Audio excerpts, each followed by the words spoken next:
আজ 25 নভেম্বর 2013, 11 অগ্রহায়ণ 1420 বঙ্গাব্দ, হেমন্তকাল। সত্য তোমাকে ভালোবাসি, সত্য তোমাকে ভয় পাই, সত্য তোমার কাছ থেকে মাঝে মাঝে লুকোতেও চাই। প্রিয় দর্শক, আমাদের সবারই বোধহয় একটি সত্য উচ্চারণ করতে ইচ্ছে করে প্রতিদিন। যে যাই বলুক, আমার ভীষণ বাঁচতে ইচ্ছে করে। কেউ ভালোবাসুক না বাসুক, এই পৃথিবী আমাকে ভালোবেসেছে। এই পৃথিবীর বুকে অনন্তকাল বাঁচতে ইচ্ছে করে। সত্যি কি এক মায়ের বাঁধন পৃথিবী জুড়ে। কেন যাব সুন্দর এই পৃথিবী ছেড়ে? সুপ্রিয় দর্শক, মায়ের বাঁধনে জড়িয়ে থেকে প্রতিটি মুহূর্ত কাটুক সবার, এই শুভকামনা জানিয়ে শুরু করছি আজকের দিন প্রতিদিন।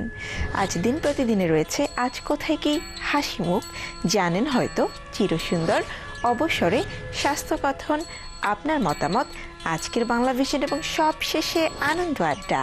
সুপ্রিয় দর্শক, আমাদের আনন্দ আড্ডার আজকের অতিথি একদম ভিন্ন বিষয়ের একজন মানুষ। অতিথি freelancer android developer Shafiul Alam বিপ্লব।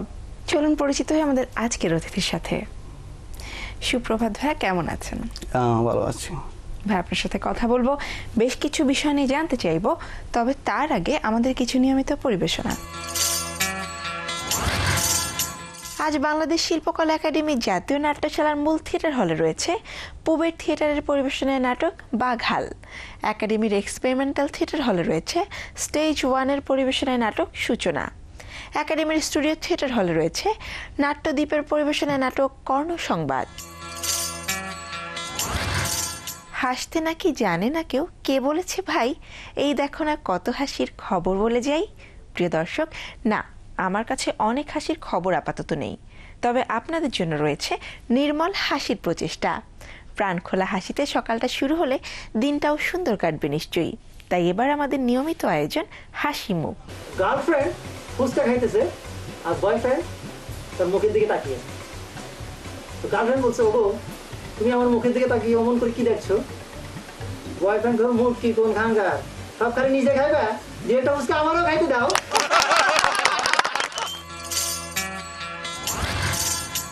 মোঘল আমলের রাজা বাদশারা এক রাজ্য থেকে আরেক রাজ্যে চিঠি বা সংবাদ পাঠাতো কবুতরের মাধ্যমে। পরবর্তীতে সেই ব্যবস্থার বিলুপ্তির পর উদ্ভব হয় দূত মারফত চিঠি পাঠানোর ব্যবস্থা। এভাবেই কালের বিবর্তনে, সভ্যতার উৎকর্ষতায় ধীরে ধীরে এ ব্যবস্থায় আমূল পরিবর্তন সাধিত হয়ে ডাক ব্যবস্থার উদ্ভব হয়। পরবর্তীতে ডাক ব্যবস্থার চেয়ে সহজ এবং দ্রুততম সময়ে তথ্য ও মালামাল আদান প্রদানের জন্য উদ্ভব ঘটে আধুনিক কুরিয়ার সার্ভিস ব্যবস্থার। এ ব্যবস্থার মাধ্যমে দেশের গণ্ডি পেরিয়ে বিদেশের যে কোনো প্রান্তে 24 ঘন্টার মধ্যে তথ্য ও মালামাল পৌঁছানো সম্ভব। ঢাকায় রয়েছে বেশ কয়েকটি অভ্যন্তরীণ ও আন্তর্জাতিক কুরিয়ার সার্ভিস। আজ জেনে নিন কয়েকটি অভ্যন্তরীণ কুরিয়ার সার্ভিসের ঠিকানা ও phone number. Continental 78 Motijheel Dhaka, phone 95580003। Dreamland 143 Motijheel Dhaka, phone 95508116। Excelsior 48/1 Motijheel Dhaka, phone 95577003। Sundarban 2425 Dilkusha Dhaka, phone 95516556। SA Paribahan 2224 Kakrail Shantinagar Dhaka, phone 93566619। সুপ্রিয় দর্শক, আজকে চিরসুন্দর পর্বে আপনাদের জন্য রয়েছে বাংলা ভিশনের আর্কাইভ থেকে একটি গান। তুমি যে আমার কবিতা, আমারও বাঁশির রাগিনী, আমারও স্বপ্ন আধো জাগরণ, চিরদিন তোমারে চিনি। তুমি যে আমার কবিতা, আমারও বাঁশির রাগিনী, আমারও স্বপ্ন আধো জাগরণ, চিরদিন তোমারে চিনি। তুমি যে আমার কবিতা।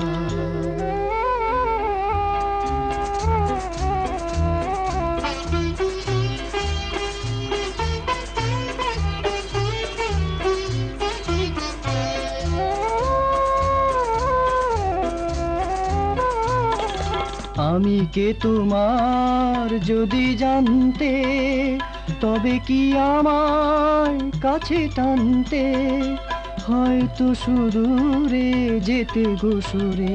না না নয়নের নীলে তুমি যে ছিলে, চিরদিন তোমারই চিনি। তুমি যে আমার কবিতা,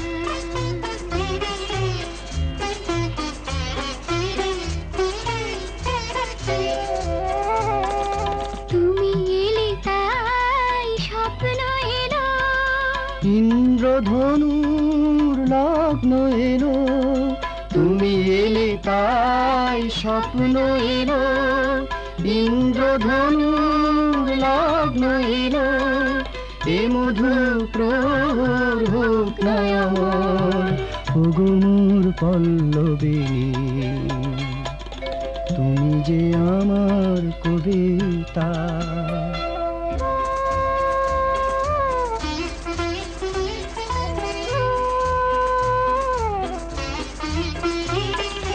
যদি এ লগন আধারে ঢাকে, যদি নিভে দিই পথের বাঁকে, যদি এ লগন আধারে ঢাকে, যদি নেভে দিই পথের বাঁকে, তুমি যে আমার বলবো আবার, তুমি যে আমার বলবো আবার, চিরদিন তোমারে চিনি,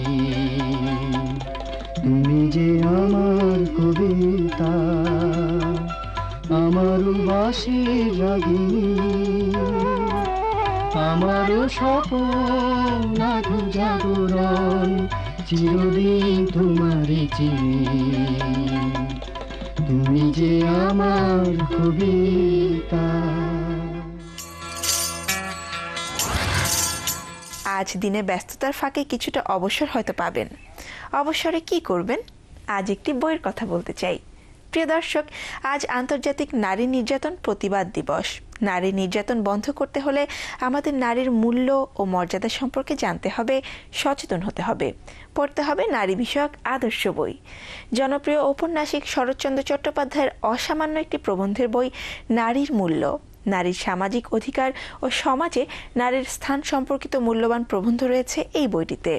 নারীর মূল্য প্রথম প্রকাশিত হয় 1923 সালে। বইটি সংগ্রহ করে রাখার মতো একটি বই, বারবার পড়বার মতো একটি বই। প্রকাশ্যে ধূমপান নিষিদ্ধ করা হয়েছে।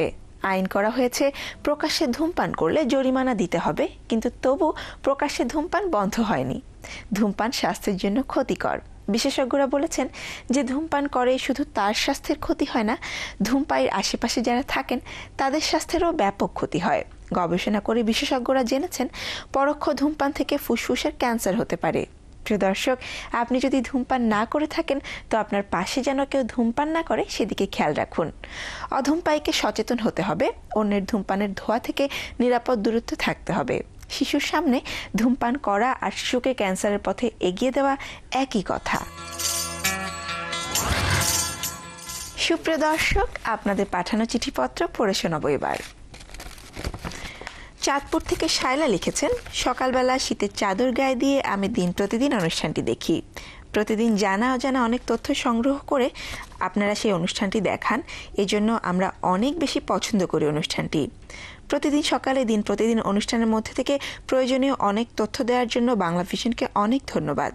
সবাইকে শীতের ভাপা পিঠার নিমন্ত্রণ রইল। গাজীপুর থেকে জহির লিখেছেন, দিন প্রতিদিন অনুষ্ঠানটি জানেন হয়তো পর্বে রাজধানীর বিভিন্ন জায়গার তথ্য ও ঠিকানা জানানো হয়, কিন্তু রাজধানীর বাইরে যেসব ঐতিহাসিক বা প্রয়োজনীয় স্থান রয়েছে সেই সম্পর্কে তথ্য দেওয়া হয় না। তাই তোমার কাছে রাজধানী সহ দেশের অন্যান্য ঐতিহাসিক বা প্রয়োজনীয় স্থানের তথ্য দেওয়ার অনুরোধ রইল। ভালো থেকো। সুপ্রিয় দর্শক, চিঠি পাঠানোর জন্য আপনাদেরকে অসংখ্য ধন্যবাদ। আমরা চেষ্টা করব আপনাদের অনুরোধের প্রতিফলন ঘটাতে। সুপ্রিয় দর্শক, আজ বাংলা ভিশনের পর্দায় আপনাদের জন্য রয়েছে দুপুর 1:05 পূর্ণদৈর্ঘ্য বাংলা চলচ্চিত্র। ফাইনালটা শোনার জন্য ঢুকে পড়লাম স্যার, কারণ এরপর দেরি করলে দেশে ফিরে যাওয়ার লাস্ট ট্রেনটাও মিস করবো। কোথায়? কি জিজি করছো? আচ্ছা বলো তো, বিয়ের রাতে বউর সাথে তুমি কি কি করলে? বিকাল 5:20 বিশেষ অনুষ্ঠান সৌরভে গৌরবে ঢাকা বিশ্ববিদ্যালয়। প্রযোজনা মামুন খান। সন্ধ্যা 6:25 সমসাময়িক রাজনৈতিক বিষয় নিয়ে সাংবাদিক মতিউর রহমান চৌধুরীর উপস্থাপনায় এবং শাহিদ সম্পদের প্রযোজনায় সরাসরি টক শো ফ্রন্টলাইন। রাত 8:15 ধারাবাহিক নাটক নিজ গৃহে পরবাসী, রচনা জিনাত হাকিম, পরিচালনা আজিজুল হাকিম। রাত 9:05 ধারাবাহিক নাটক রেড সিগন্যাল, রচনা ও পরিচালনা মাসুদ সেজান। কথা জামাল সাহেব আমি শুনতে চাই না, আপনি আমার সাথে অফিসে চলেন। রাত 11:25 শিল্প ও বাণিজ্য বিষয়ক অনুষ্ঠান বিজনেস ভিশন।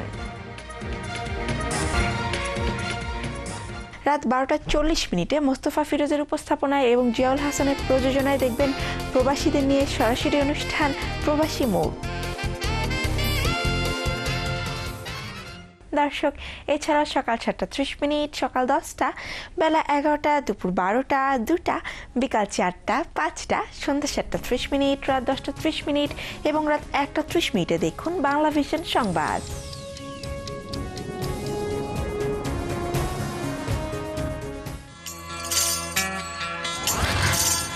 এবার সবশেষ আয়োজন আনন্দ আড্ডা।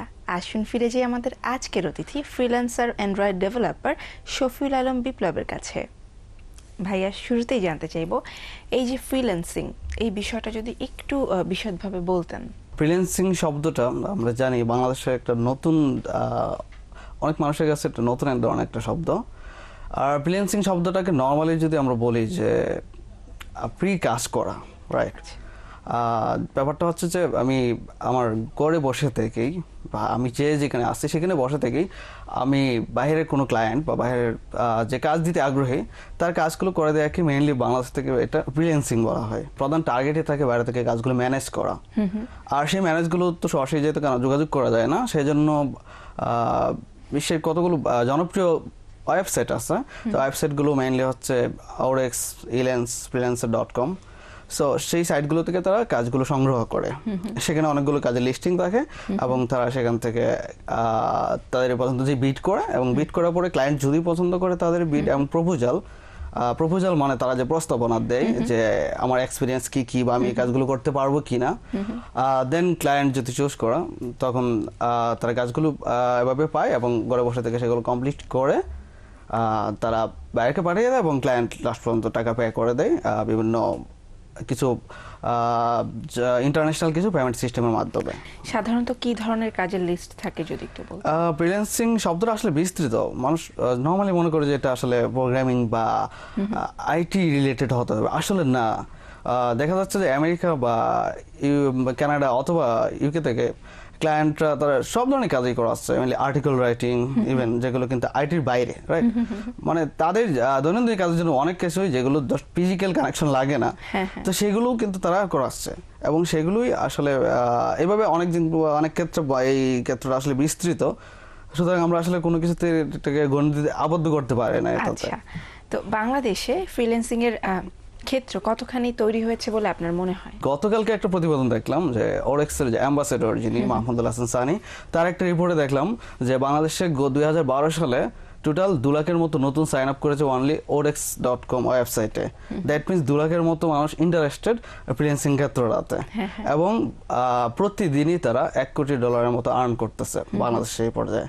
সেই হিসেবে বলতে পারে আসলে বাংলাদেশের ফ্রিল্যান্সিংটা অনেকখানি জনপ্রিয় হচ্ছে। আর সেকেন্ড যেটা থিংস, বাংলাদেশ কিন্তু কান্ট্রিতে মানে সারা বিশ্বে এখন number 3, first Philippines, India and then Bangladesh.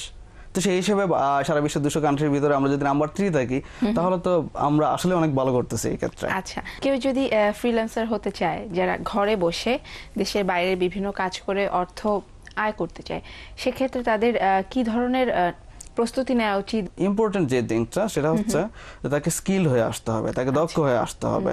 এটা কিন্তু কোনো শর্টকাট ওয়ে নাই যে আমি ঘরে বসে থাকাম মানেই কিন্তু শর্টকাট ওয়ে না।